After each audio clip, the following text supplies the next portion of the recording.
And you little damn ant, buddy. You're such a nice guy, Jay Leno. I'm bored! I'm so bored! Why don't we go to my website?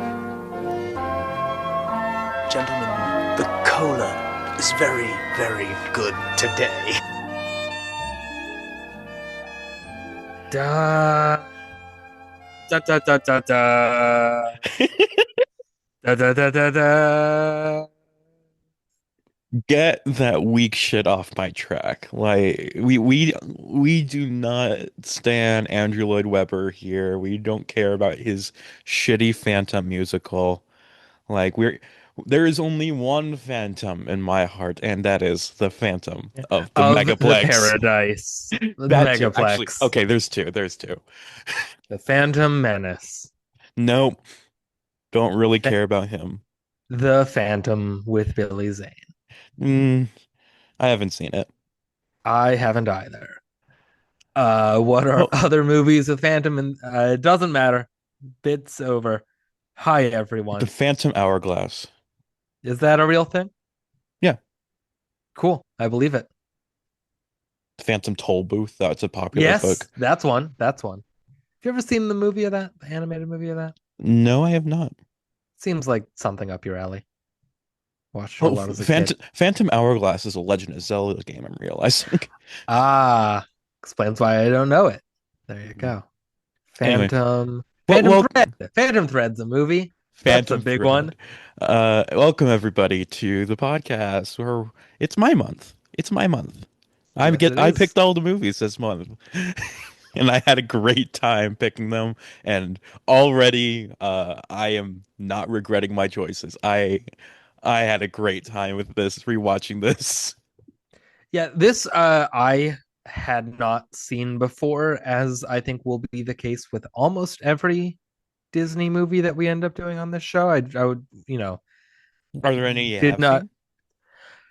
probably, but like I didn't grow up in a Disney household, Okay. Disney Channel household. But I'm sure there must be at least one out there that I would have seen before, but nothing is coming to mind. And we'll get into more of that later. But Phantom of the Megaplex is the one we're doing this week, and yeah, it was pretty good for what it is. Mm-hmm. And I'll just get into why I picked it. I got into it a little bit last week, but so first of all, I first watched this. I didn't watch this like growing up or anything. I only watched this for the first time back in September. And I don't even remember. Actually, I do remember why I watched it because last year I was doing a challenge for myself where I was watching one movie from every single year, 1900 to now, and I hadn't done a 2000 movie yet. And so I was just looking through 2000 movies I had in my watch list, and I have every DCOM in my watch list because I whatever. And this one just seemed really fun. It's just like, oh, it's like Phantom of the Opera, but for kids instead at a movie theater. That sounds really fun. And also, I always got this confused with Phantom of the Mall, Eric's Revenge, which is like a famous cheesy like 80s slasher, I think. Maybe 90s. But I think it has an early Pauly Shore in it from what I know. But anyway, um I just watched this and I had an amazing time, especially because I was working in a movie theater or and my first watch, I was just so frustrated thinking about having to work this shift where like everything is going wrong. It's just like like half the team calls out and everything. It was genuinely like stressful because it's like I know what this would be like. But now I quit that shitty movie theater job. And so to celebrate that and also because today is my birthday, I wanted to do a movie I really liked. And this Happy birthday. Happy Today birthday. of recording or release? Today of release. Okay. Well, happy early birthday then. Well, no, it's happy birthday because you are talking in the future, Gordon. But like me right now recording. For people listening, happy birthday. For people right now, happy early birthday. No, you do not exist right now. You exist only in the future when you are being witnessed. Where it's like the scene from Spaceballs. True. I was thinking. When are we? Where then now? I was You I was know, just kind of like thinking. that. It's It, like no, it's like that. I I'm was very thinking. tired. Sorry if the vibes are off this episode. I haven't gotten a lot of No, sleep the past couple nights. this is Um, perfect for Phantom of the Megaplex. Perfect. Good. But but yeah, so birthday plus leaving job equals Phantom of the Megaplex. And what what were your immediate actually give us the rundown before we get into everything that this movie has to offer. I took so many notes. Yeah, let's do that rundown. We're talking about Phantom of the Megaplex from 2000, directed by Blair True, written by Stu Krieger, loosely based on The Phantom of the Opera, starring Taylor Handley, Corinne Bohrer, Caitlin Walks, Jacob Smith, Rich Hutchman, Colin Fox, John Novak, and Mickey Rooney.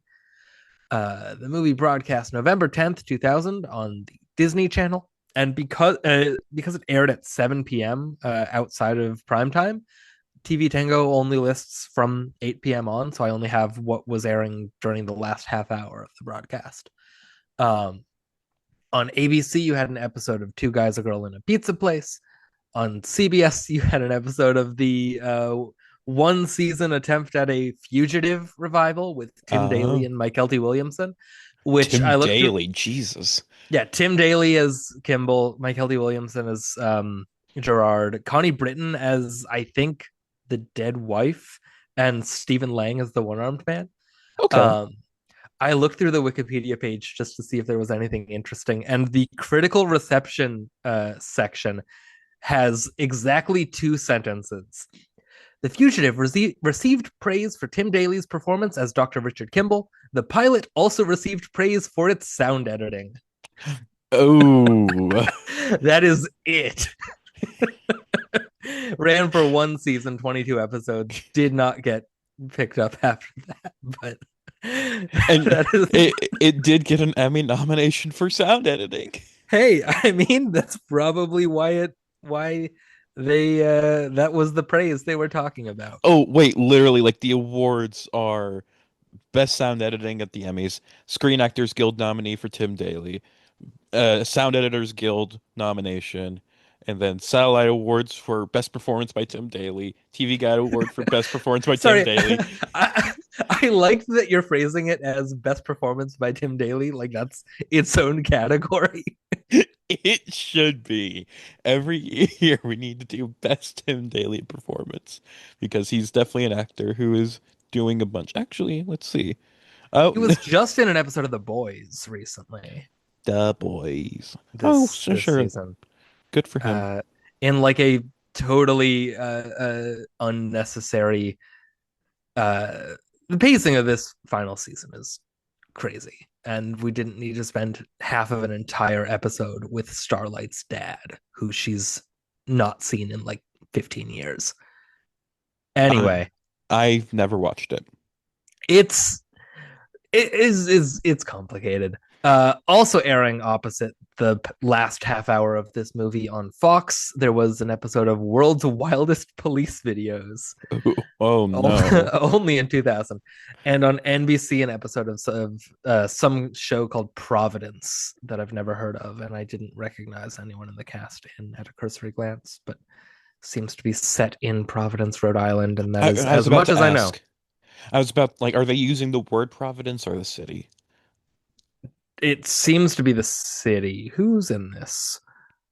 No, I truly don't know any of these people. Oh well.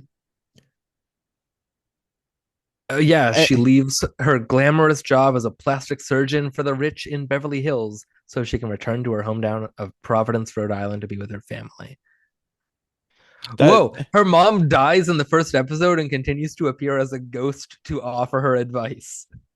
That's amazing. Whoa.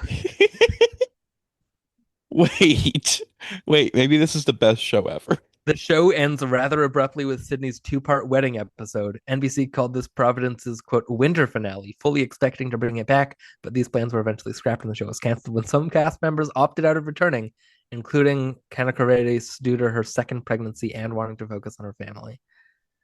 Paula Cale, Seth Peterson, Conchetta Well, Tomei, she Leslie so she Stahl, Meg Farrell. left her glamorous life as a TV actress to return to her home life. That's Yeah, crazy. It's her almost like home the plot life of the movie. in Akron, Ohio is where she's from. Almost halfway across the John country.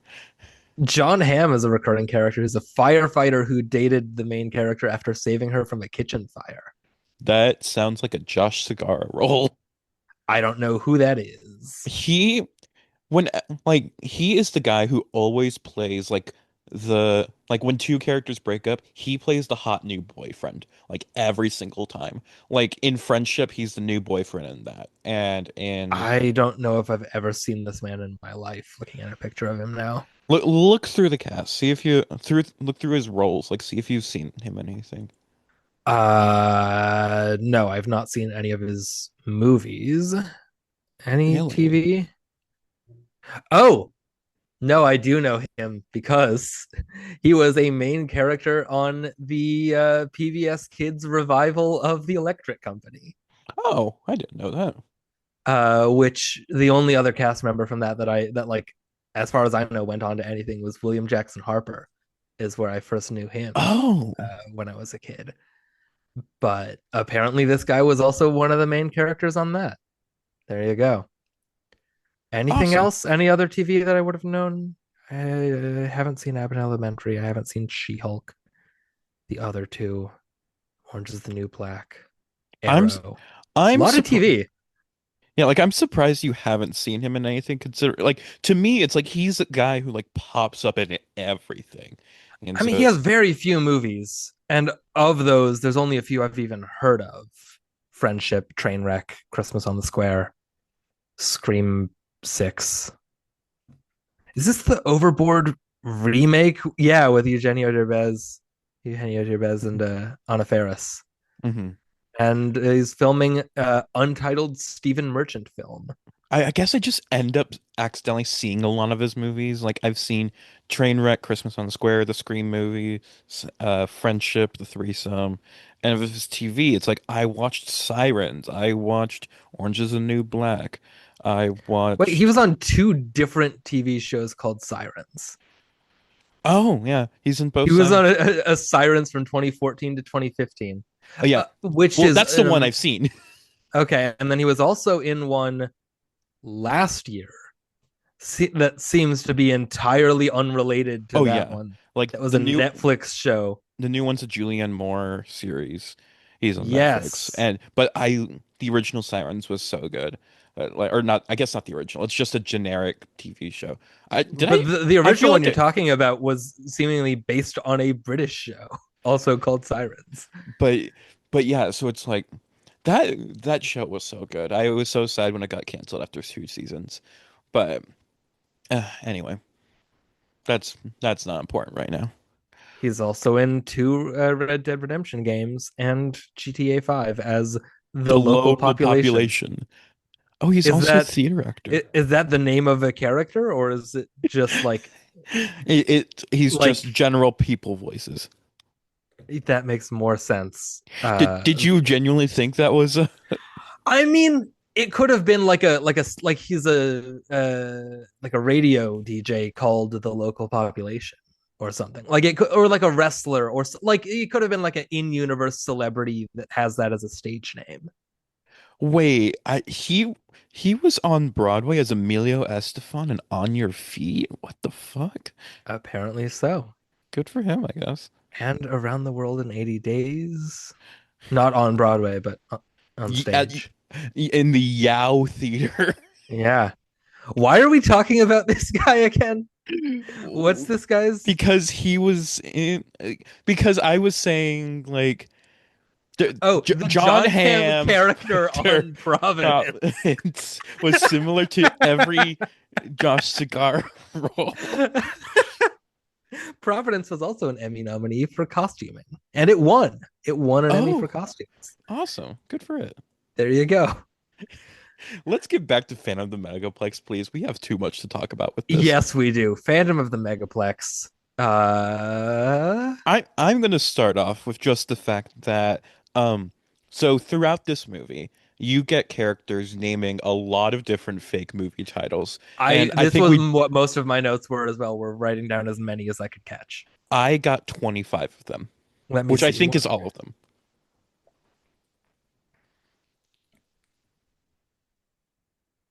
I only got 18. Okay, so I missed a Okay. few. I will go through them and you tell me Okay, if how about I go through mine and then you tell me the extra ones you got, okay. so we can both contribute. Okay. Fine. Uh, It is my birthday though. it is, but I Anyway, also you want go. to be here. So the big movie at the center is Midnight Mayhem. Of course. Like I they think say that a billion times. I maybe missed a few in the beginning because I only started taking notes on this in a scene when they say a bunch with the scene with the family. So I think maybe some of the ones I missed are going to be Oh yeah, at like the top. probably like when they're like actually like there's a scene like in early on where it's like the where the family's at home and like they name like a five different Oh, movies. that was the first scene that I started writing down Okay. movie names. Okay. So Always a Bridesmaid, Yes. Blank Screen, Yes. Maybe Baby, Yes. Farmer Brown Goes to Town, Yep. University of Death. Also called by the mom College of Blood and Corpse School. Yeah. The one that I'm most interested in seeing, Glimpses of Genevieve. Yes, that so question. Um I know we're in the middle of something here, but they show a clip of glimpses of Genevieve for plot reasons, which we'll get into later probably. Do you know what movie they're showing? No, Because that's a different one. The oh the scene where it's Alice, Sweet Alice. I thought that That's was a glimpses of Genevieve. No, there's two different scenes where a theater has projection issues. I think that one was, I don't know. Maybe it is we're just going back to that same theater No, later. So they maybe go that is to still, they go to that twice. yeah. Okay, so it is okay. So yeah, Alice Sweet Alice was Okay, Glimpses of I Genevieve. didn't think you knew that, but whatever. I saw it on IMDb. You bitch. Anyway, keep I'm going. sorry. Merlin on Mars. A lot of these are going to be ones that were like there's marquee posters off to the side, and so some of these I had a hard time reading, some of these I had a hard time hearing, but I think I got them as best I could. So Merlin on Mars, that's just a poster. Mhm. Waldorf's Revenge, Okay. which I hear that and I only think of the Muppet. Flood. Okay. I think it's just Power Penguins 4. Olympic Glory is the subtitle. Olympic Glory. Okay. I like rewound and listened to that line maybe 10 times and I just settled on Power Penguins 4 at the big glory, and she's just talking about a different movie theater. Yeah. That was the best I could get. Okay. Power Penguins 4 Olympic Glory. Cyclone Summer. Cyclone Summer. Plot relevant. One that, as far as I can tell, is called You Think You're Down and Out, but it's Yeah. YOUR. Yeah, it's misspelled on the fucking marquee. You Or think not you're down and out. the standee. One that I got another one I had to rewind a few times. I think he says Laughlin's Dream. Yeah, Laughlin, Loflin. I watched this with subtitles. Okay, I found a transcript online to check against for some of these, but it was like badly done. It was like done by somebody just listening and typing what they heard, and they made a lot of mistakes. Okay. Judson's Revenge. We got two different Someone's Revenge movies. Yeah. Waldorf's and Judson's. Cut to Black. Which is their most popular movie. Yes. One that again, you can fact check me here. I think he said Martian Mountain. This was something that was fucking me up with the subtitles because the subtitles are saying Martian, like on Mars, but when I was looking at the data displays out front at one point, there's Marshall Mountain, and it's like, and I think it's Marshall. And but it's just like I think the subtitles are just wrong when they say Martian. That was one of the lines that like whatever kid actor said it really sort of slurred their words through it, so I couldn't tell for sure.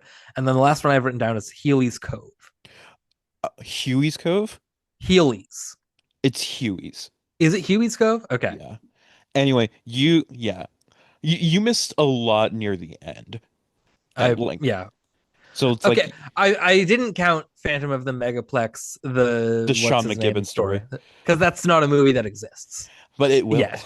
It will, but it doesn't exist yet. So I didn't count that towards my counter. But yeah, Um, so you missed such classics as Running Wild, which I think was only in the background. And yeah. then we have Officer Bean, Talented Teen 2, The Wait, Last what? Wood Sorry. uh, What was that one? Officer Bean, Talented Teen 2. Whoa, where the hell is that? I Where I the hell think is they Officer literally B say that. I think that's a Officer line. Bean Talented Teen 2? Yeah, like I think that's one of the movies that people are trying to see. Sure. I missed that. Then we have The Last Woodcarver, which is referenced in dialogue as well. I missed that one. That's really good. Crow Catchers and Dead and Gone. I don't remember where those came up, but those are also in it. Sure. And then that's it. That's all you missed. Okay. Okay. Okay. What is you are going to this megaplex. You have an entire day off. You are, let's say you're theater hopping, so you don't have to worry about Oh, like wait, also, ticket did you get prices. Mr. Big? Mr. Big's also there. That's also one of the background ones that doesn't get mentioned. I did not get Mr. Big. Okay. Okay. There we go.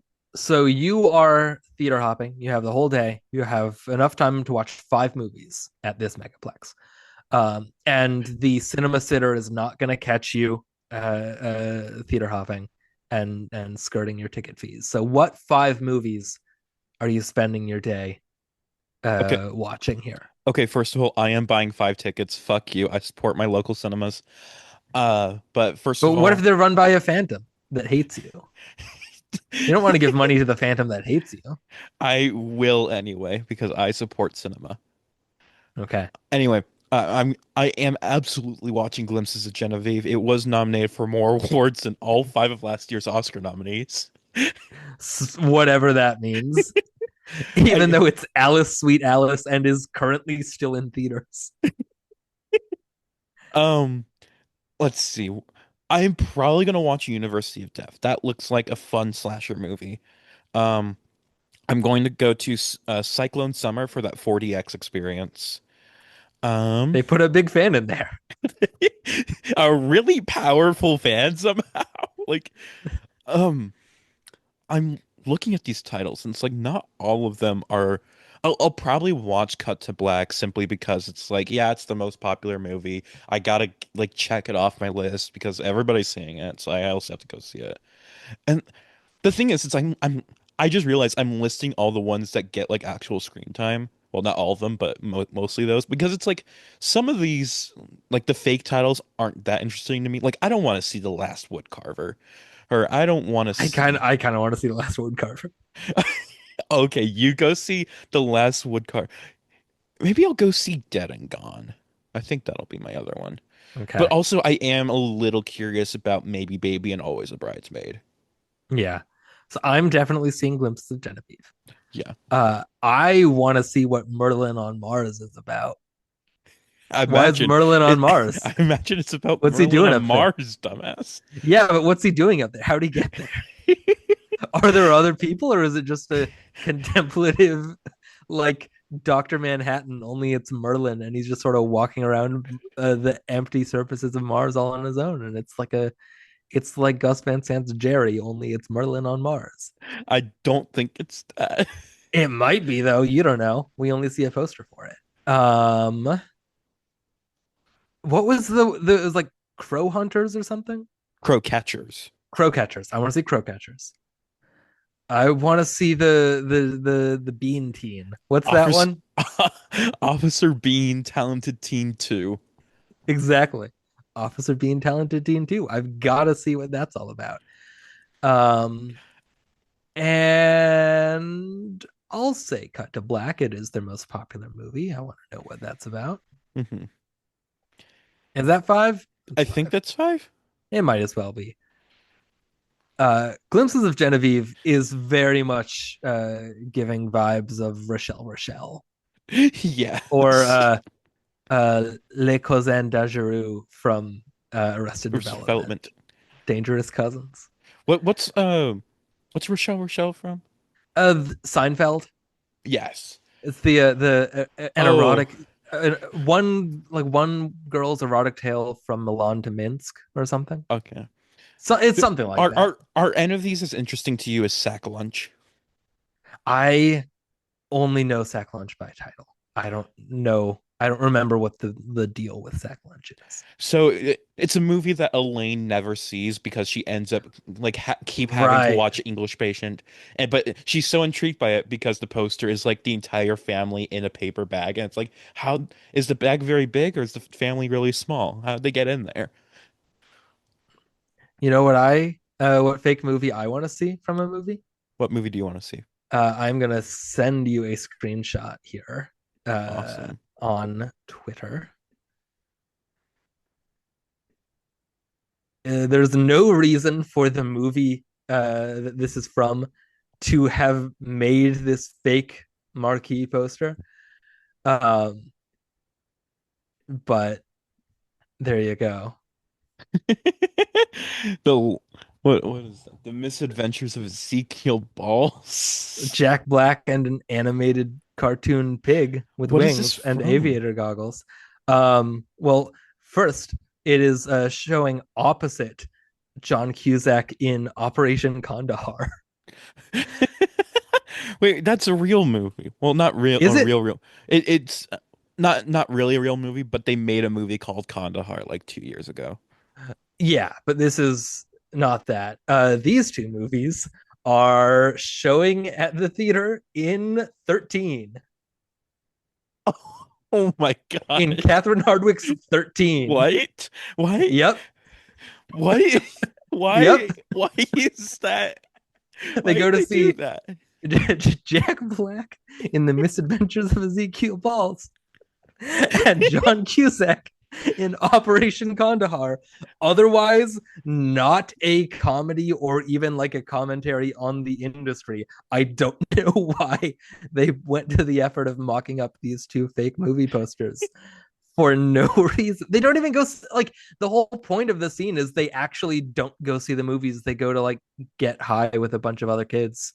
Like Holly Hunter drops them off at the theater and then they sneak out, much like they do in Phantom of the Megaplex. They don't get high in Phantom of the No, Megaplex. but they do sneak out from the theater where their mom thinks they're going so that they can go do something more adult with their friends.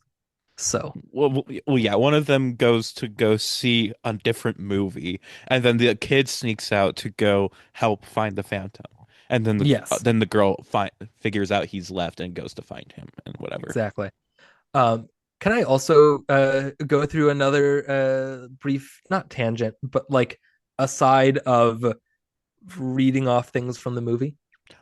Sure. I also have a few lists. I have employee names, things that go wrong, Yes.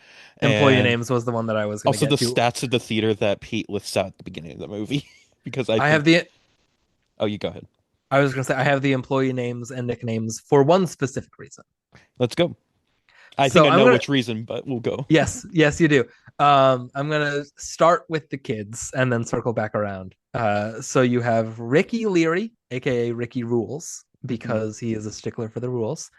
Terry Tortora, aka Scary Terry, because she tells like scary stories and urban Yeah. legends and Always stuff. doom and gloom.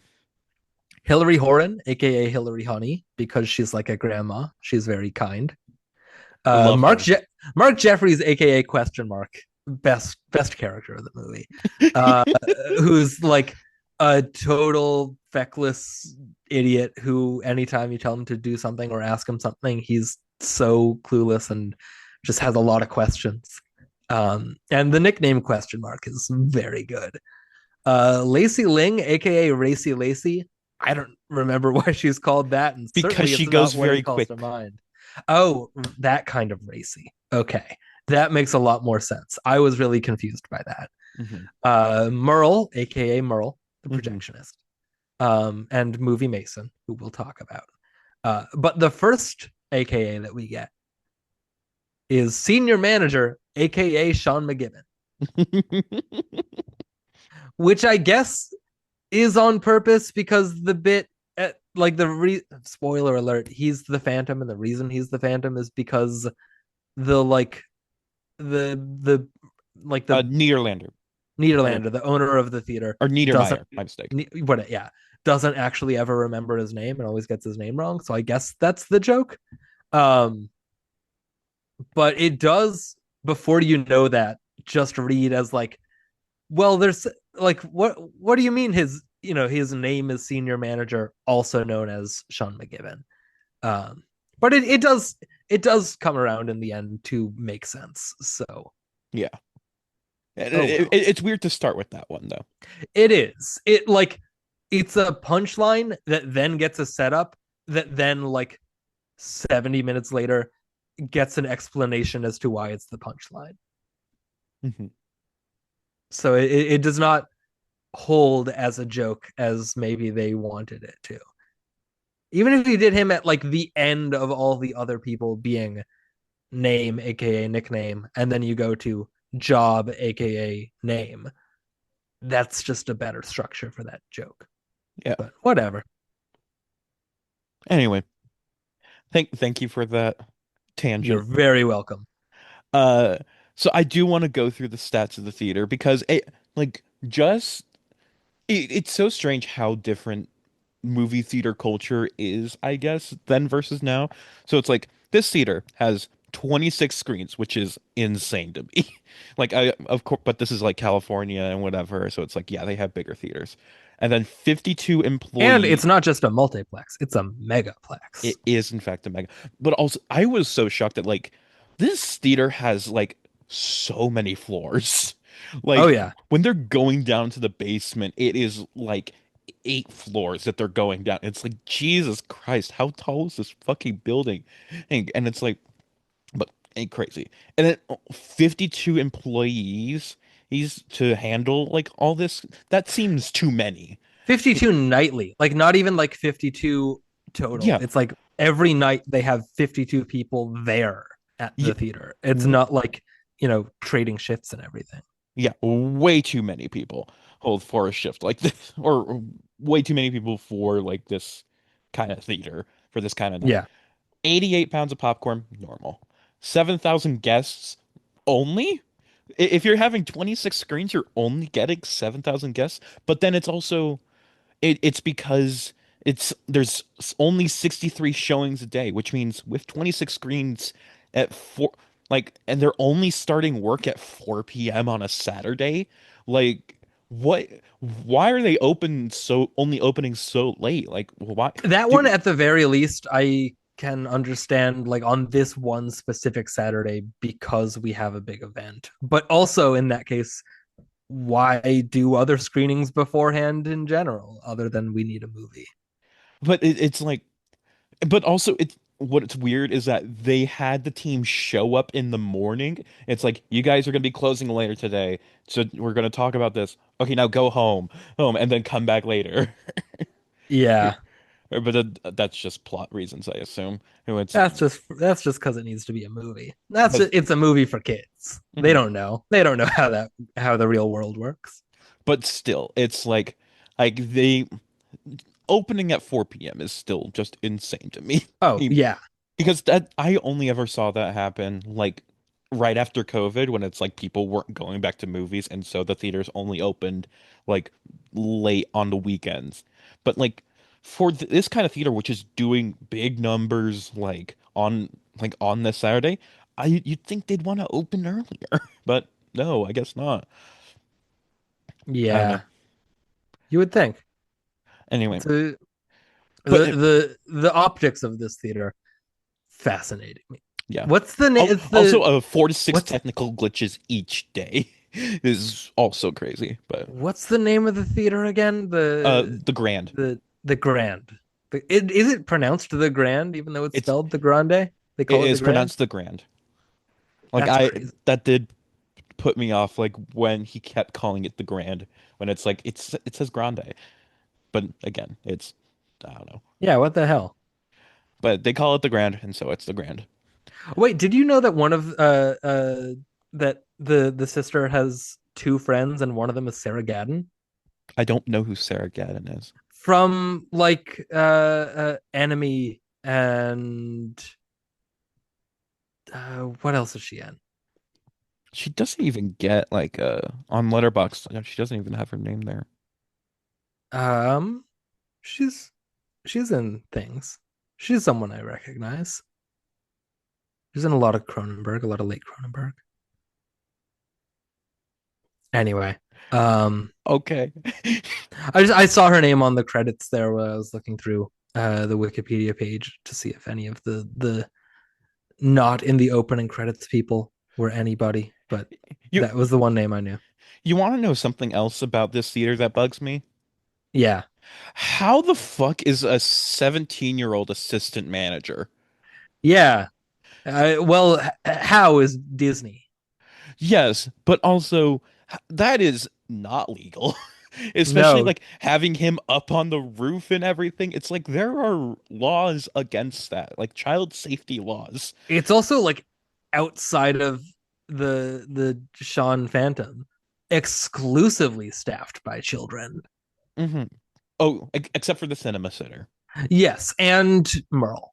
and Merle, but that's But like special. the like front of house people, the like the all of the ticket takers and the concessions people and everything, uh all children. I don't know if like the guys who are taking the tickets who we don't really get their name. I don't know if they are, Oh yeah, I guess there you do see a couple of them in but there. but like but yeah, most of them are kids. But also that is just what working in a movie theater is like. I always felt so fucking old because all of my coworkers were like high schoolers. Yeah, that's true.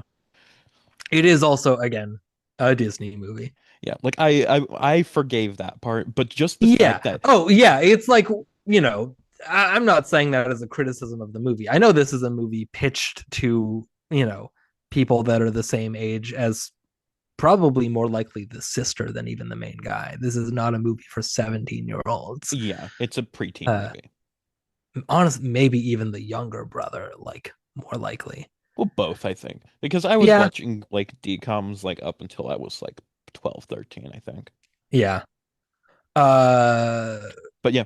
Um so basic plot premise. We've got this big movie premiere and but then everything's going wrong and with Pete Riley, our 17-year-old assistant manager, her it's like not only does he is he going to be working tonight, but he has his younger brother and sister also wanting to go see movies. And then he has this crush also that he got her and her friend tickets, free tickets to a movie and also tickets to the big premiere that night.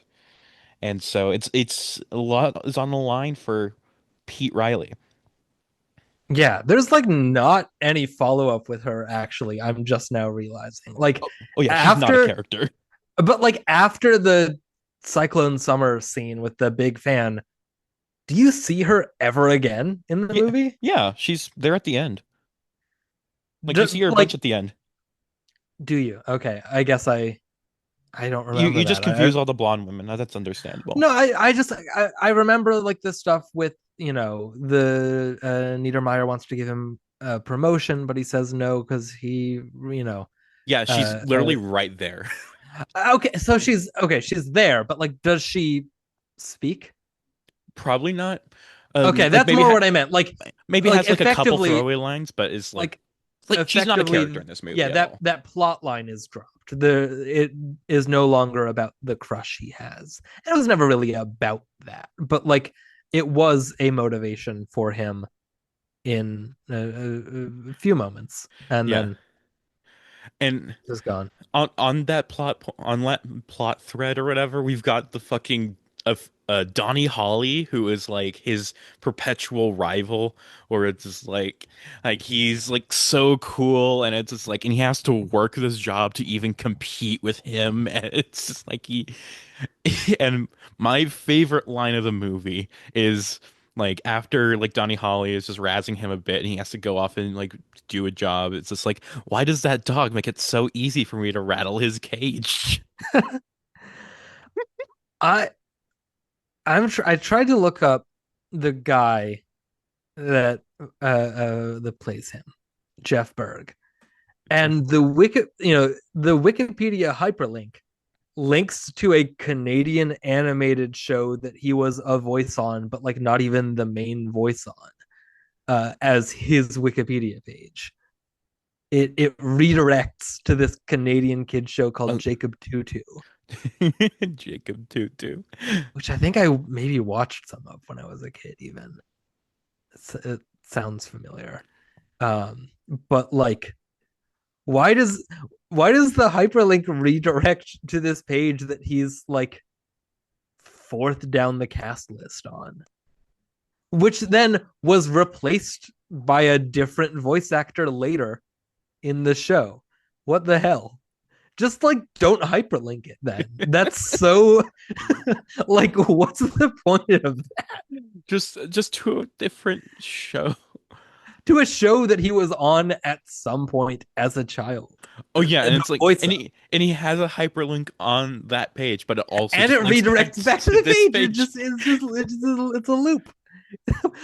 Why hyperlink if it's not gonna be relevant at all? Like I guess it was just like he used to have his own page, but then it's like they got rid of it, and so they just set an automatic Maybe redirect to this page for whatever reason. It's just get rid of the link. yeah, just get rid of the link, guys. Come on now. So also on top of all the plot you said, there's also a phantom. There's also a phantom that is making things go wrong. There used to be a movie theater here 100 years ago, where the first movie it played was Phantom of the Opera.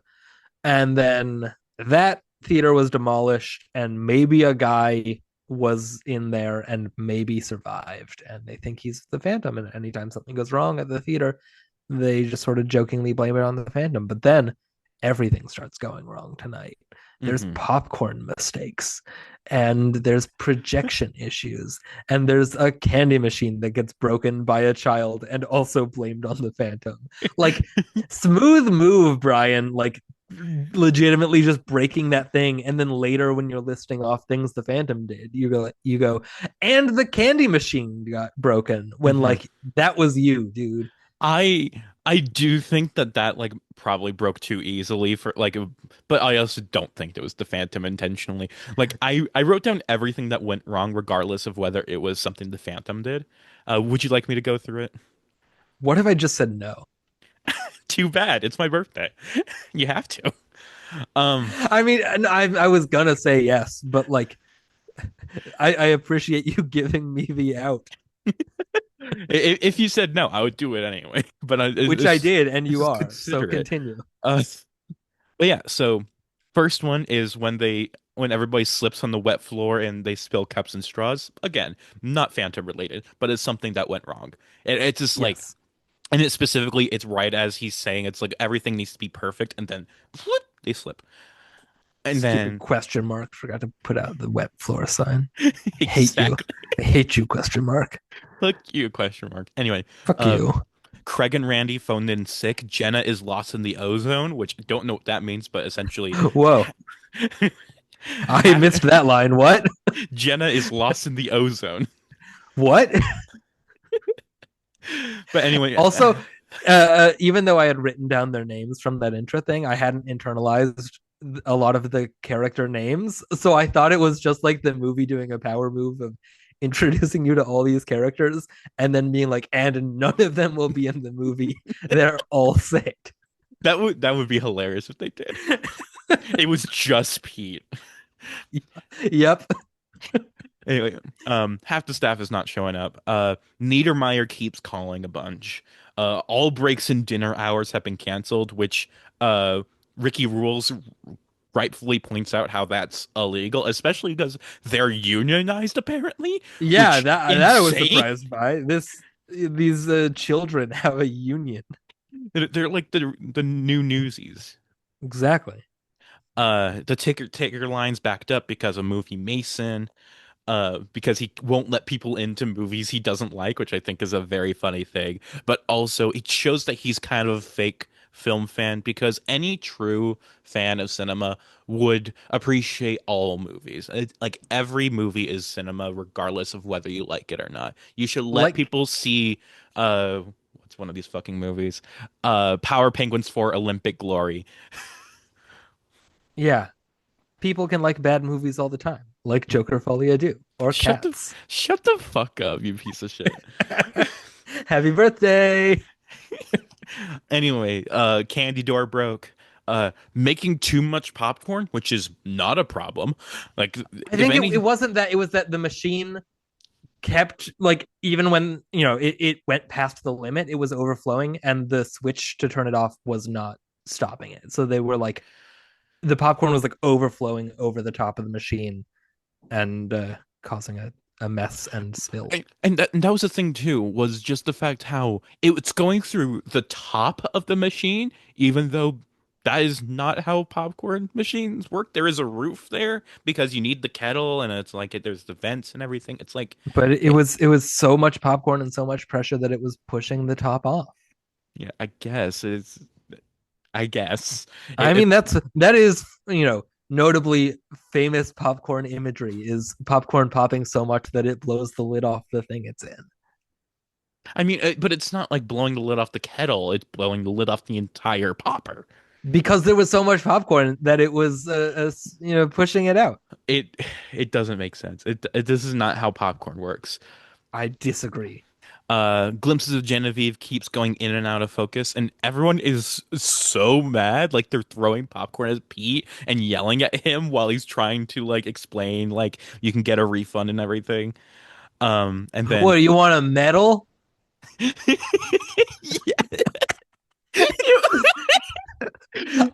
I think that's the same guy that later, when the mom calls the payphone, he says, "Hello, City Morgue." What's that guy's fucking problem? Why is he like Who this? are you? Anyway, Sean keeps going missing and not answering his phone because he keeps getting in bondage situations. I'm sorry, he Yeah. gets tied up and duct taped. How? Okay. We'll spoil the What? ending where he's the Phantom. How does he do this to himself? Not just the one time where they find him like, his wrists tied and duct tape on his mouth. There's another time where he's like full on hanging on the back of a door. Yeah. It's like, oh, there's a movie where that happens, right? Where you find a dead body that's like hung up on the back of a door.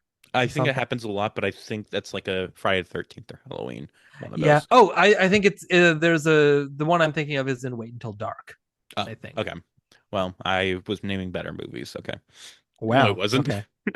Yeah. What are you fucking talking about? I just don't care about Wait Until Dark. Yeah, but Friday the 13th. I do love those movies. Like Okay. Like if I have Wait Until Dark at 2.5 stars, I do actually think every Friday the 13th and Halloween is better than it. Wow.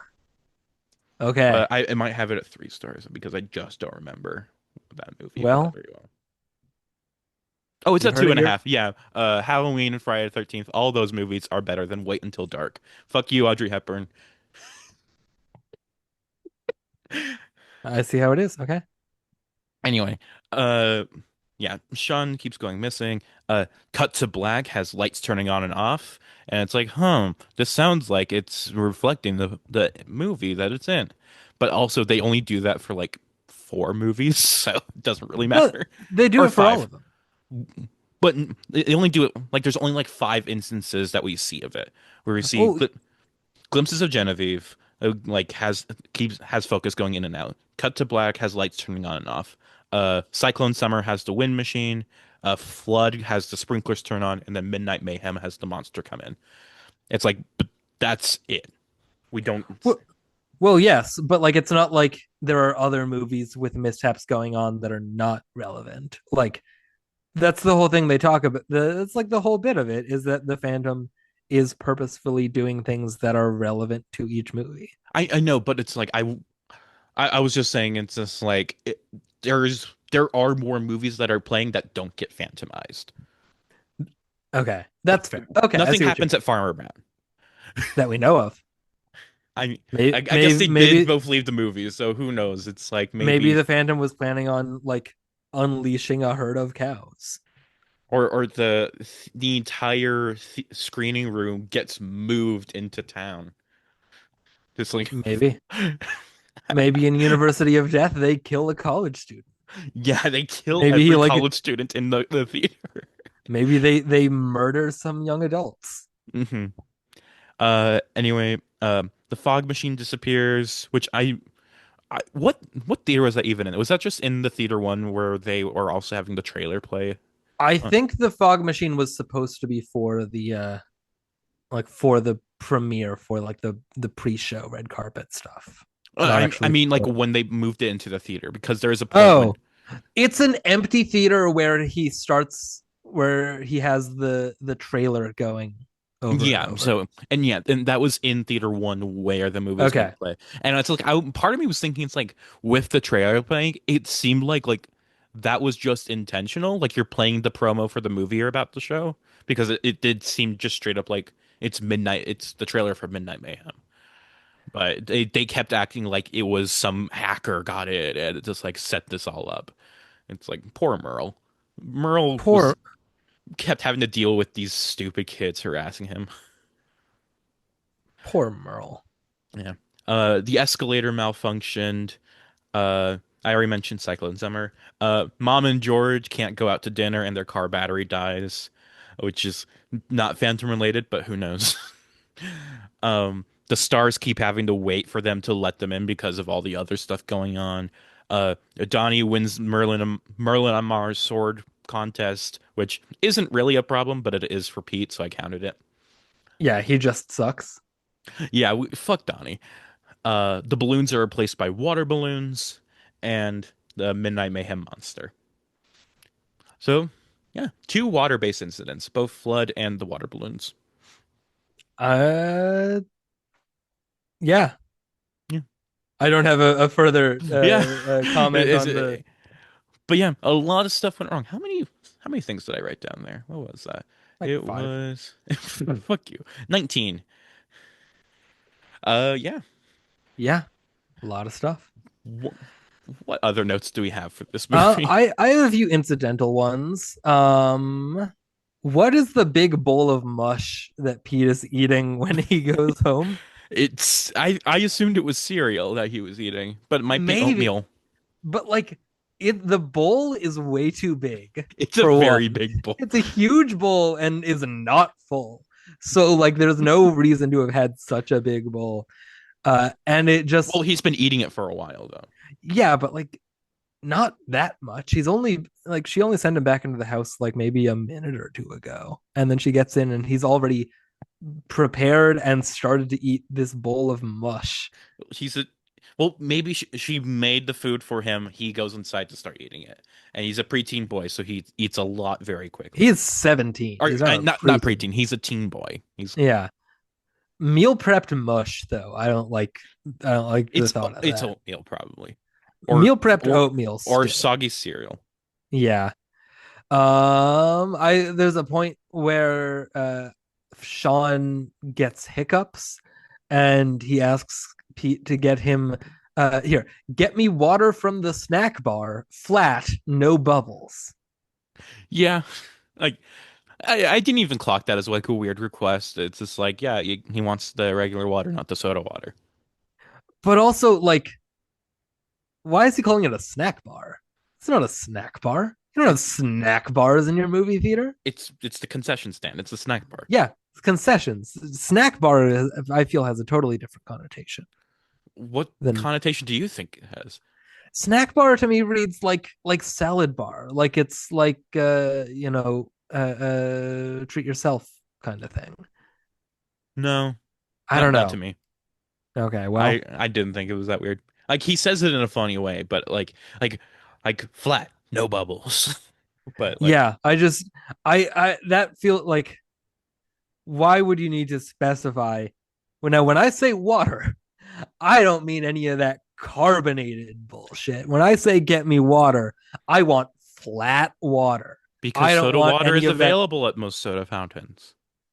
Yeah, but he didn't specify soda water, so I don't know. Like, He get said me... water, but we have two kinds of water, and he's probably used to dealing with question mark all the times where he needs to specify every little thing. Yeah, but he knows this is a question mark. But he's so stressed out. He's just like I need my water now. Give me water now, please.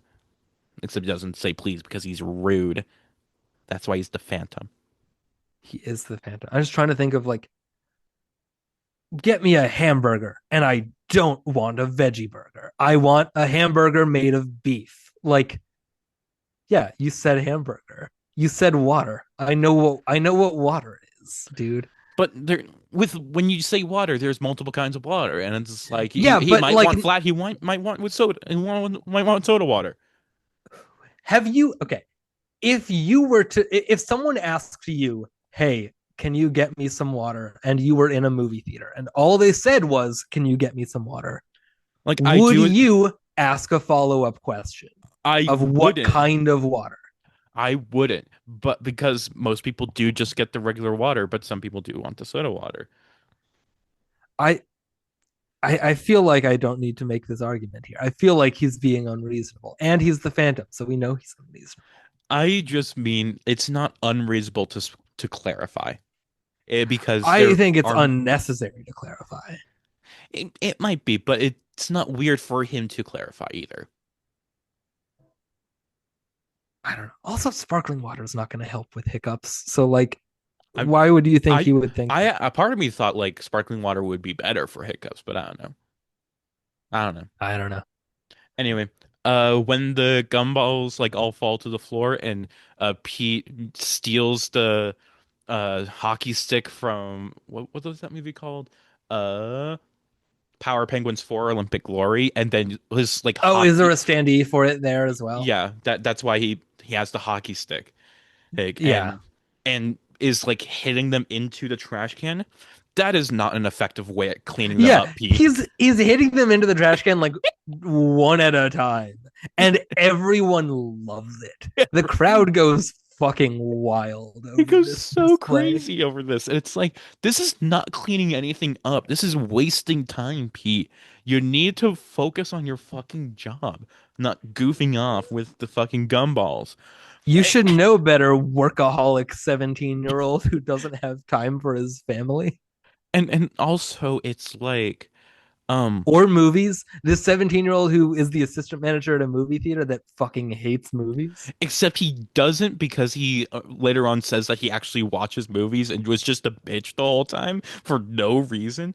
Oh, fuck you. Fuck you, Pete Riley. Actually, I think Huey's Cove Huey's Cove was what he says on the roof. Yeah. That's right. Okay. But yeah, and also it really seems like he is not getting a lot of those into the trash can. Like, a lot of them are flying everywhere. It's just when we cut to the trash can, we only see a few that are going in. Like, he hits more than goes in, always. And it's just, why are you doing this? It almost feels like it's a danger to those around him. It's like you're just flinging gumballs at people, and they're going crazy regardless. Yeah, he is for sure going to crack someone's skull with one of those. We as a society have completely moved away from the trope of a large crowd of people are all talking and then one person shouts quiet and then everyone gets quiet, which the disgusting shit boy does in this movie. Why did you call him that? Why is he a disgusting shit boy? Because he's an annoying kid, and that's what you called him. That's the first time you used that on this podcast. Yeah, it's from another podcast. I'm stealing their terminology. Okay, bitch. Whatever. Yeah, but he is one. You can't deny it. Something I do like is that the girl's friends are going to the 750 University of Death and are complaining that she's late, even though the 740 Farmer Brown Goes to Town hasn't even started yet. But it's just like, I guess her friends love trailers. Yeah. I have nothing to add to that. Oh yeah, that's a good point. It's just a fun thing I noticed. Like, if you, that's a good point. You got Madison Ashley Metz, who's important, I guess. Oh yeah, she is going to be there, and I do love that she ends up being like oh, Movie Mason who told me I should be an actress, and it's like is a local who's like, How does like all these people that are obsessing over her, how do they not know that she's like a hometown hero? Like, how is this news? Like it really shouldn't be, but maybe that shows how Sean is like a self-centered asshole. He just knows I, she's famous and like is like, oh, now I should care. But then it's I just guess like so. she's famous because people here know her because she's local. That's fair. Anyway, Movie Mason. Let's talk about it. let's Let's talk get about Mickey let's Rooney as Movie Mason, who is maybe the best part of this movie, which is surprising for especially me to say about Mickey Rooney in anything. Yeah, you're a Rooney hater, aren't you? I really hate Mickey Rooney, and a lot of that fueled from when I went and watched through every Judy Garland movie, and he is in a Yeah. lot of those, and he makes all of those movies worse. And And yet, we have now done two Mickey Rooney movies on this show. And how do you feel about those two performances, Eliza? I mean, I mean, I'm not gonna say they're like great performances because it's Santa Claus is Coming to Town and Movie Mason, but he is enjoyable I presences like in both. wait, sorry. I like reading it off like that. Like his character name in that movie is Santa Claus is Coming to Town.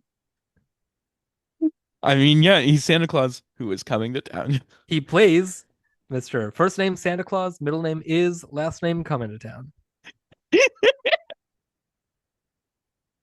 Mr. Comes to Town is my father. Call me Santa Claus.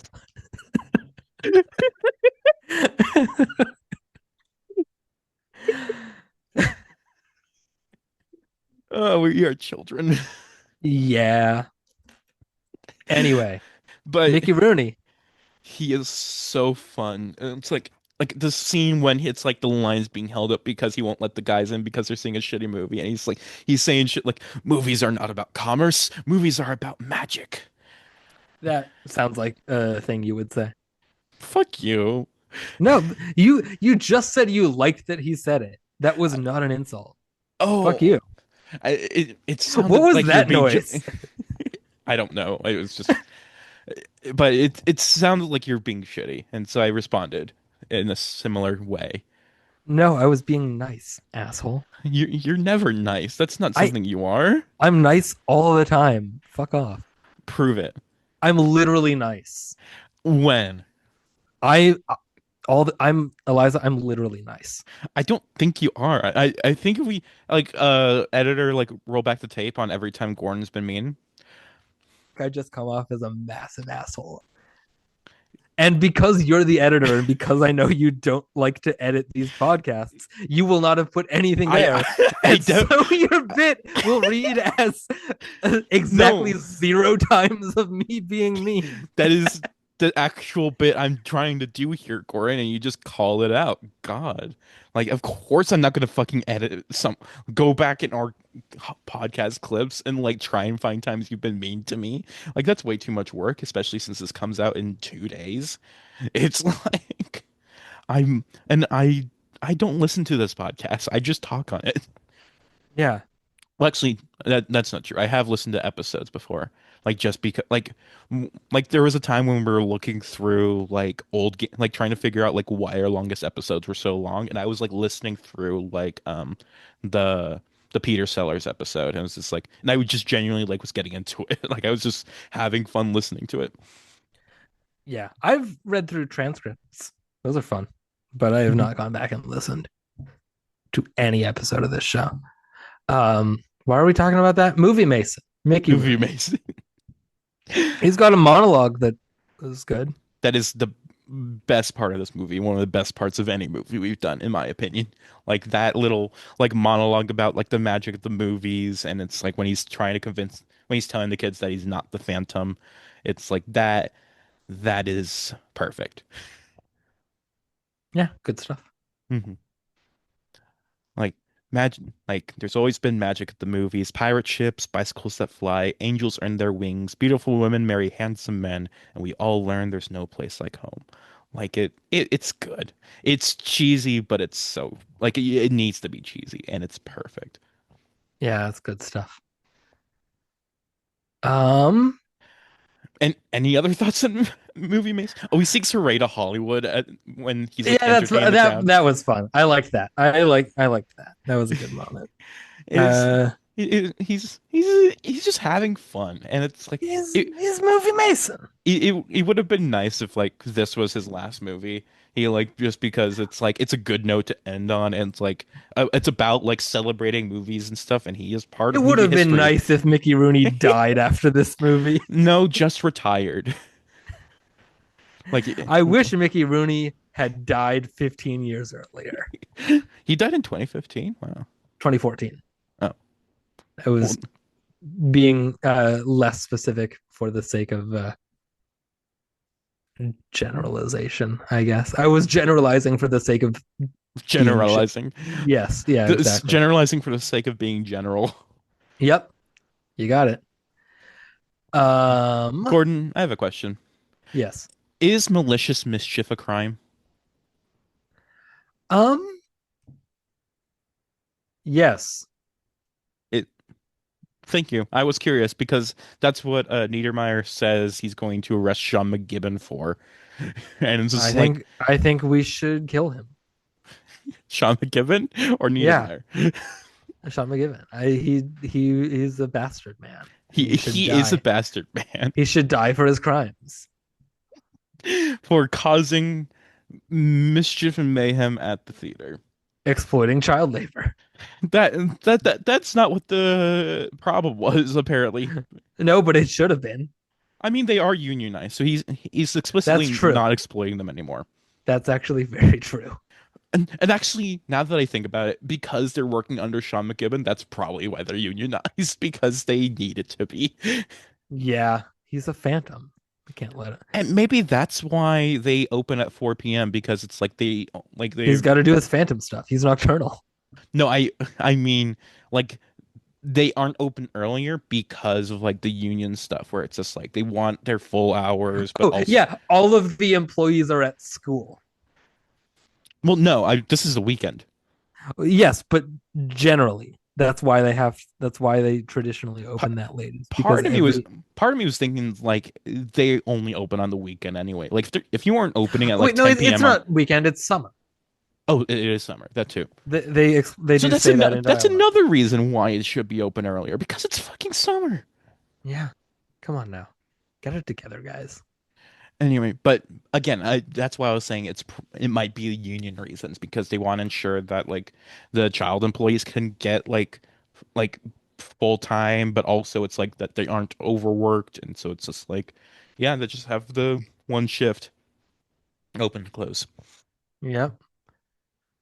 But also, I wonder what the rules are about, because like there's curfew laws, and yet these kids are working till midnight or past midnight because that's when the movie premiere is. Like they'll probably be here till like 2 a.m., 3 a.m. But it's I don't know. Stupid. I don't know. Child labor laws. I went to go look at the Wikipedia page for the director of this movie, and he directed a movie called Just Like Dad. Yeah, a bunch of DCOMs. The Paper Brigade, Wish Upon a Star, Little Secrets, The Last Day of Summer, Meet the Mormons. He also directed a movie the same year of Phantom of the Megaplex called TheBrainiacs.com. Is it Dom DeLuise? Yeah, Dom DeLuise, Michael Angarano. And a guy named Kevin Kilner, which I read as Kevin Kleiner, which is like, you're Kevin Kline? Okay, I'm Kevin Kleiner. I'm one more Klein than you are, bitch. I was about to read that out as Kevin Kleiner until you said it's Kevin Kilner. Richard Kuipers something from Urban Cinephile. This is on the reception page for the Wikipedia page, or reception category. The description, family comedy, can be a signal to strike fear into the hearts of both youngsters and parents. Everyone who has cringed through wholesome entertainment knows the dangers of being assaulted by squeaky clean characters living in Leave It to Beaver inspired worlds of sickly artificiality. Luckily, that's not the case with TheBrainiacs.com, a pleasant little charmer for kids to enjoy and not feel like they're being talked down to. This is a direct-to-video movie. I think more movies should put .com in their title. It's what? Fear.com and TheBrainiacs.com, and is that it? Let's look at Letterboxd, see what they have to say if I put in .com into the search. I do not get any results because it doesn't include the period. It just any movie that starts with COM. Yeah. So never mind about that. We can probably figure that out later. Um, Yeah. movie titles that are websites. What Anyway, other anything else from this guy's other movies? Meet the Mormons doesn't even have a cast list. Oh, is this a documentary? Oh, it is. Okay. It's just full on a documentary about a few Mormon people. oh, The Meet the last day of Mormons. yeah, the last day of summer has a Jansen Panettiere. I guess there's more Panettiers out there. Why are you on this guy? He's the director of this movie I that we're know, talking about. but why are we I don't going know through his? to find things to talk about here. I've got something to talk about, Gordon. Ever heard of spoiler sites on the internet? Like, I guess, yeah. Yeah. I just thought it was so funny the way that kid said that, and also, is anybody around this Oh, place hooked up to the oh, internet? right. Yeah, okay. I thought you were just like making a total tangent. Yes, okay, I remember that part of the movie now, where they find the like leaked plot description of Midnight Mayhem so they can figure out what the Phantom is gonna do, which is just inflate a big monster. And the thing is, it's like I the thing is, it's mostly been going off the titles, not the actual plot of the movie. Yeah, See, that's the thing, is I don't think Sean Phantom has actually watched any of these movies. yeah, Like, and it's so I think with Midnight Mayhem, he's just going to cause mayhem at midnight. yeah, That's how's the Phantom gonna know what's going on? He knows the monster is there because of the of big marquee the big monster. inflatable, yeah.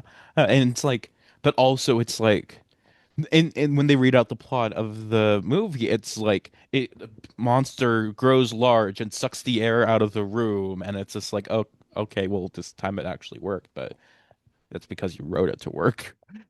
Yeah, that's because it's a movie. Yeah, stupid movies always being intentional. Yeah, fuck you, movies.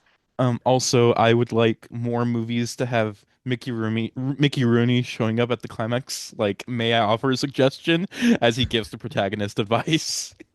Yeah, that's true. More movies should have Mickey Rooney in them. You heard it here first, That folks. that is my opinion. All movies should have Mickey Rooney in them.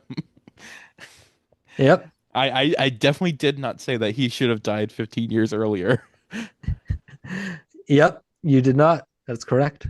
because you said that. Yeah, it is. That is correct. I did. Uh, the friend in during University of Death, it's like the movie says, it's like every step we take, somebody's watching us. Duh, it's a horror movie. Like, why are you Yeah. just Also, yelling that out? that friend on the Wikipedia page of the cast has a last name. Her name is April Popko. Okay, good And for the her. other friend is just Erica. Just Erica. Just Okay. Erica. Sarah Gadden as Erica. Nicole Hardy as April Popko, Karen's friend with whom she sees a scary movie despite Julie not letting her. Sarah Gadden as Erica, Karen's other friend. Wait, it has that entire character description? Oh, yeah, it has character descriptions for like almost every character. Oh, please tell me about some of these. Taylor Handley as Pete Riley, 17-year-old assistant manager of the theater. Julie Riley, Pete's widowed mother. Karen Riley, Pete's 13-year-old sister. Brian Riley, Pete's perceptive 10-year-old brother. Sean Perceptive. McGibbon, the theater's senior manager who is constantly worried about his job. George, Julie's boyfriend. Wolfgang Niedermeyer, the owner of the Megaplex, who never gets Sean's name right. Which the Wikipedia page gets his name wrong because they spell it differently than the movie spells it. They have SHAWN. Movie has it SEAN. Mason / movie Mason, elderly movie fan. His family opened the old theater before the Megaplex was built. When the theater closed down and the Megaplex opened, Mason thought that he worked there, though technically he doesn't. He comes to the theater every day and is welcomed and well liked by all the staff except Sean. It's 5 fucking sentences about his character. Just put it in the plot description. What are you talking about? Tori Hicks, parentheses, business manager of / press agent for Madison Ashley Metz. Everyone else just gets a comma and then their description, but his is in parenthetical. Hers is. Hers, sorry. Tori. Don't you? Okay, I was thinking of it. I was thinking of the bald guy who's the director. Not Yeah. okay. Yes, she's the one that shows up to the. Yeah, she's the one who's really evil and bitchy. Yeah, Madison Ashley Metz, the star of Midnight Mayhem. Tyler Jesse Mann, the director of Midnight Mayhem. La Monica, the new general manager, parentheses, and Niedermeyer's son-in-law. Ricky Leary / Ricky Rules, a theater worker who has the correct procedure for anything and does everything by the book. Terry Tortora / Scary Terry, a theater worker who loves telling scary stories. Hillary Horan / Hillary Honey, a theater worker who is described as a grandma in a teenage body due to her caring personality. Mark Jeffries / a theater worker who is a bit slow-witted, always asking questions. Lacey Ling / Racy Lacey, a theater worker who is known for being quick in movement and personality, parentheses, quote, she never walks when she can run. Merle, the theater's head projectionist. Even on a simple question, he has a habit of saying too complicated an answer in return. I didn't pick up on that at all. Caitlin Kerrigan, a girl Pete has a crush on. Lisa, Caitlin's friend. Donnie Holly, Pete's rival. Zeke, theater worker. April Popko, Karen's friend with whom she sees a scary movie despite Julie not letting her. Erica, Karen's other friend. And Verna, the elderly cinema sitter, parentheses, who makes sure underage children don't sneak into non-G-rated movies. As opposed to adult children. Beautiful. Love that they put in all that fucking effort into the page. Someone has a special interest. Yeah. I imagine it's probably like there's somebody who like has done that for like a lot of the DCOMs. Oh, I'm sure. But I do not want you to looking through DCOM pages. I will not. Because I have a game. I have a game for them. Fuck yeah. I have a game because it's my birthday and because I love this movie. And I think it would be fun. And I was going to have multiple parts, but I realized that the one game idea I had like would probably be enough on its own, especially considering is already 90 minutes into this episode, I think. Maybe a bit less. No, because we started late. We're like maybe 70 minutes in. Okay. Anyway. Nope, 80. So I am going to send you 78. Final answer. Okay. So I am sending you a image of a table with like not really a table, but two sides. One side has the first half of subtitles, and the second, the other side has the subtitles. Like most of these are like separated by a semicolon, or not a semicolon, regular colon, but not all. And you have to tell me like what movies or what subtitles go with the titles. Okay. And you might notice that there's a different amount of names in each list because some of these movies have multiple sequels or multiple movies. Okay. And but there are I already see a typo in here. Where? I don't think it was Halloween 2 Calabar's Revenge. I think it was Halloween Town 2. It was Halloween Town 2. But you got that one. Yes, but yeah, there are 19 total. Okay. Which of these do I just like know offhand? Cheetah Girls 2 is just 2. So 3 is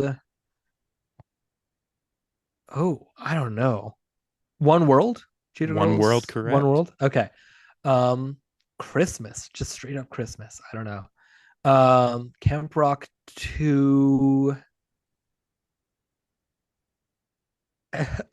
Camp Rock 2 Spacecation? No, that can't be it. Camp Rock 2 One World. Incorrect. Okay. We'll circle back. Okay. I didn't think I was going to be like letting you like telling you the answers. I was going to like let you just kind of go off and like but also I think it's more fun this way if with like the back and forth I really hope it's Christmas : it's Christmas, but I don't think it is. It would be really fun if it was, but it's not. Wendy Wu, Girl of the 21st Century. I've heard that title. Nope. No shit. Wait. Which of the other Kim Possible movie, Girl of the 21st Century? No. Jet Jackson, Girl of the 21st Century. Nope. Jesus Christ. This is like one of the most famous. I'm sure it is. Oh, Xenon. Right. Yeah. Xenon, Girl of the 21st Century. I was looking for first last name for some reason. And I really hope Zombies 4 Z3, but I don't think that's it. No, that would be very funny. Zombies 4 the sequel though. No, No. because Okay. it's Zombies 4, not the sequel. Yeah, I I know. I was confused. I was as confused as you were. Jesus Christ. Wizards of Waverly Place. Wicked Wonderland. No. Okay, I thought maybe the magic part of it. Okay, I'm just gonna go down the list on the seconds on the B side. Across the Second Dimension, is that Phineas and Ferb? Across the Second Dimension is Phineas and Ferb. Okay, again, question mark, exclamation point.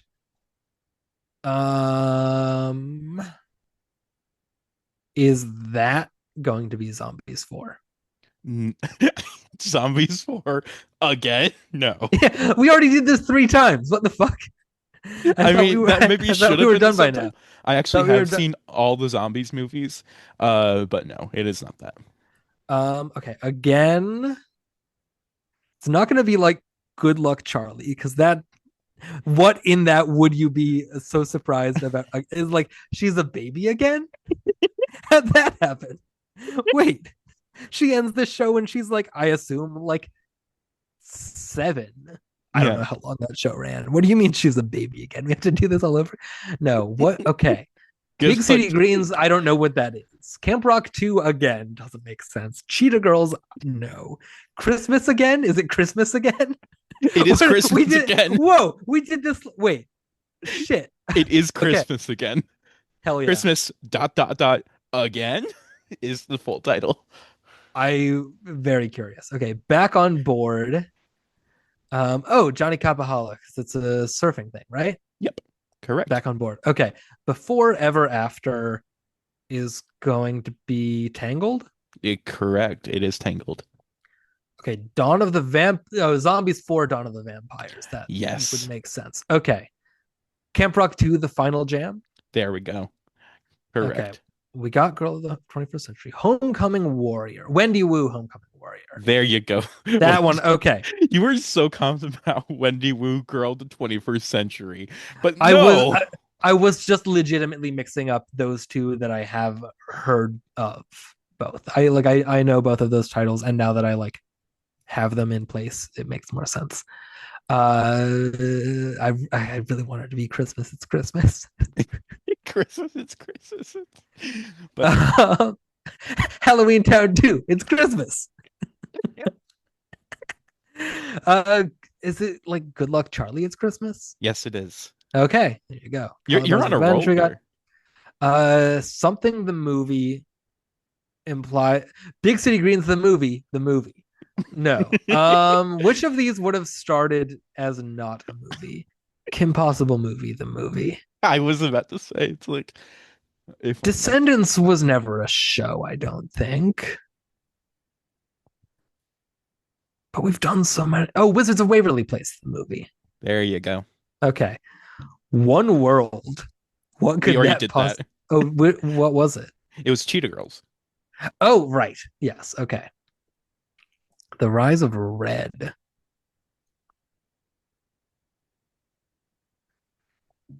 Is that also a Big City Greens the movie?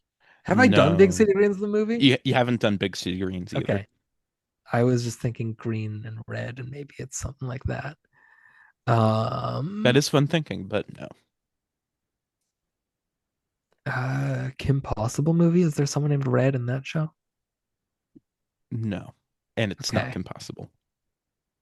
Is it Descendants? It is Descendants. Sure. Do you know what Descendants is about? I know that there's like 10 of those movies, and that's it.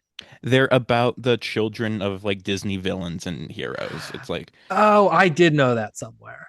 Yeah. So Red here is. It's like, I think it's the child of Queen of Hearts, but I'm not totally certain. Sense. Okay. So the drama. I don't know what that even means. So the drama. Is that Kim Possible movie? It's me talking about the drama. Yeah, it is actually Kim Possible movie. Okay. Kim Possible movie, so the drama. Sure. Which weird title for Kim Possible? Like, I don't know. Yeah. I haven't seen that movie. I did watch the S- show as a kid though. Spacecation. Hmm. Is that Jet Jackson? No. Did I do Jet Jackson already? No, you have not. Okay. So it's got to be what I don't know what of those other three it could possibly be, but we'll get to it. Uh Big City Greens Spacecation? Yes. Okay. What is that? I'm gonna look that one up actually. What is I've It's a cartoon show. okay. Yeah, I've never seen or heard of this. Anyway, So you're at 15 right now, and you have not four more to go. is Wicked Wonderland also a Descendants? It is. Would I'm proud make of you. sense. It would make sense because of the Disney villains thing. Wicked and Wonderland are both, fit the vibe. Mhm. Xenon the sequel. Xenon the sequel. So that leaves Jet Jackson Z3. Nope. Wait, you said we didn't do Jet Jackson? You haven't done Jet Jackson, and you haven't done Z3, but it's not Jet Jackson because you have two more movies. What do you mean I have two more movies? Because, like, you know how, like, Xenon the sequel is also Xenon Girl 21st Century. So Xenon Z3, yeah. Yeah. And so what do you mean I have two more movies? Well, now you have one because you just did Z3. You just correctly got Xenon Z3. But I did everything on the B side though. Yeah, but one of those because on the left side there's also Jet Jackson the movie. It's Jet Jackson the movie, even though that was never a TV show. You. Absolutely fuck you.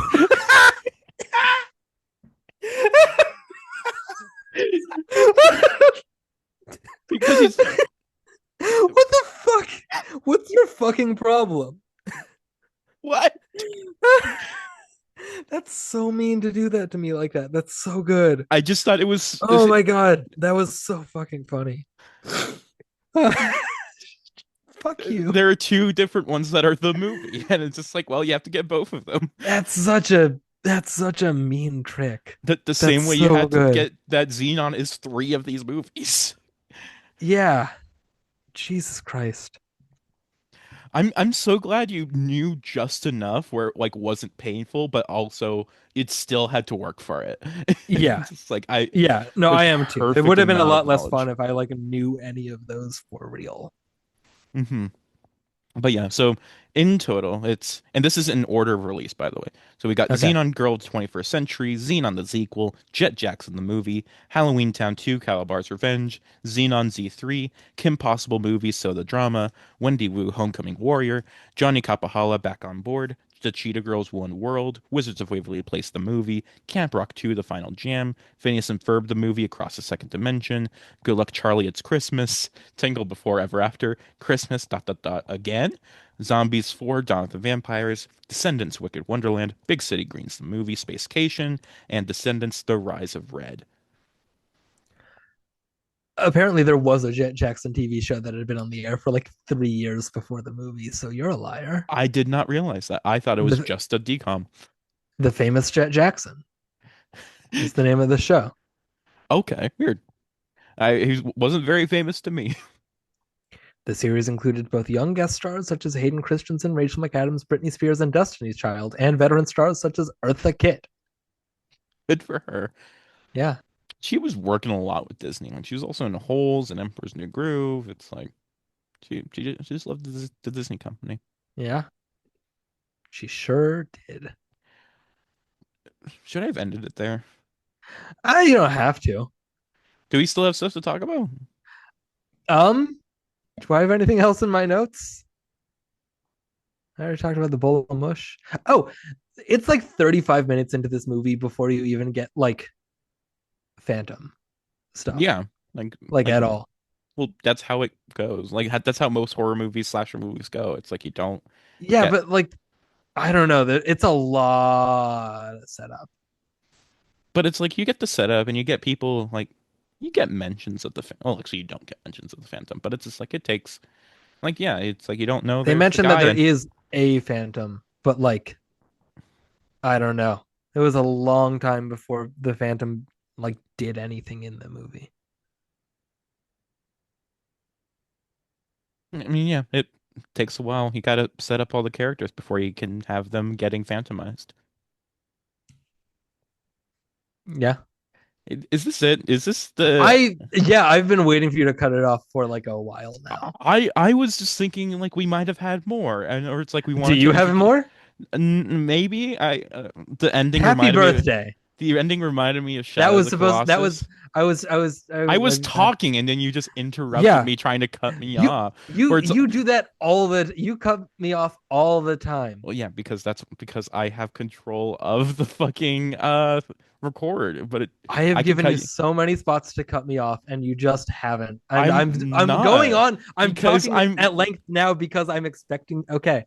Because I was okay. like, So now I was looking through my notes, looking for more stuff to say, and I was gonna say it's like the ending of the movie reminded me of the game Shadow of the Colossus, because Pete takes the sword and jabs it into the quote unquote monster's back. Oh, and also the ending fight scene with the Phantom, where they are a literal shadow on the screen. Like that was such a like great way to like end this movie, like having that fight scene where it's like movies are shadows onto a screen, and they are fighting like as shadows on a screen. It's a good movie thing. Good movie. This is a good movie, Gordon. Did you think this was a good movie? Yeah, that's fun. I'm glad you think so, because this is literally the most I've liked any movie we've done on this show, and I'm very happy to be out of April, where we did so many shitty crime movies. Sorry, like ever? I gave this 5 stars. It is at the top of my ranking. The very top? Very top. It's the only movie I gave 5 stars that we've seen for this show. Like genuinely, okay. like it's like, again, I was so happy that I picked this because it went up on a rewatch. It's like it is on my top 100 favorite movies. Whoa. Okay. Happy birthday. Happy birthday I feel me. I feel like I've been trying to set up for a cutoff, and every time it doesn't work, I just come off as a massive asshole.